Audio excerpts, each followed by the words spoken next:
What is up, dudes? If you're aspiring to be a boxer, I'm going to tell you right now the most important thing you need to do, and that is run. Run and run hard as possible. Get that heart rate up there, maintain that high heart rate, and that's what gets you to have that high volume punchability in fights where you don't get tired. And I'm going to tell you right now that that's a secret that I've always had, and also Joe Galzaghe talks about it in this podcast right here. If you don't know who Joe Galzaghe is, go look him up. He's one of the highest volume punchers ever. Peace. All of a sudden, I got this fight. Jeff Lacey comes along, right? You know, he by 90% of the press, he was going to beat me. You know, boxing news, like 90%. I was a bookie's underdog any time ever. And yeah, I wanted to fight, you know. I think 2 weeks before the fight, I got injured. I'll be honest, it wasn't a massive injury, but it was an injury. It played on my mind. I went to Harley Street. I still remember going to Harley Street, having an injection in my hand. I come back. I was on the Great Western, the train, rattler coming back. I still remember it. I was, hey, Dad, he said, they said, I got pull out. And he said something so simple. He's like, listen, this guy moves 4 or 5 times and throws 1 punch.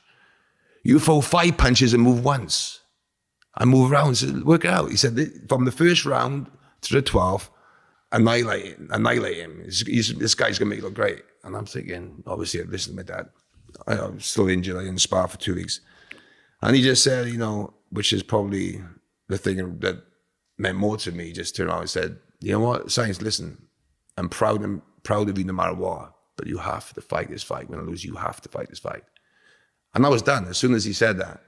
But even though I couldn't punch for 2 weeks, and beforehand I was thinking about pulling out, I was still doing my runs. I was still getting up at 2 in the morning, doing 5-mile runs in the dark. When I think about that fight, it's like, even when I got caught early on, I didn't feel nothing. I think I was on such a high that night. I feel I could have done it for 15 rounds. You know, I threw over 1,000 punches or whatever, and that was probably the most tuned in I've ever been for a fight. It was just unbelievable. I was so proud. Obviously, you know, my dad said, I told you so. I told you what you're going to do. And what happened afterwards, you know, my career went to another level. Mm-hmm. Obviously, America took notice, you know, HBO, Showtime, you know, the big names. And that's where, at the age of 33, after boxing all them years, 33, 34, finally, I'm on to another stage where you can showcase your talent. Yeah.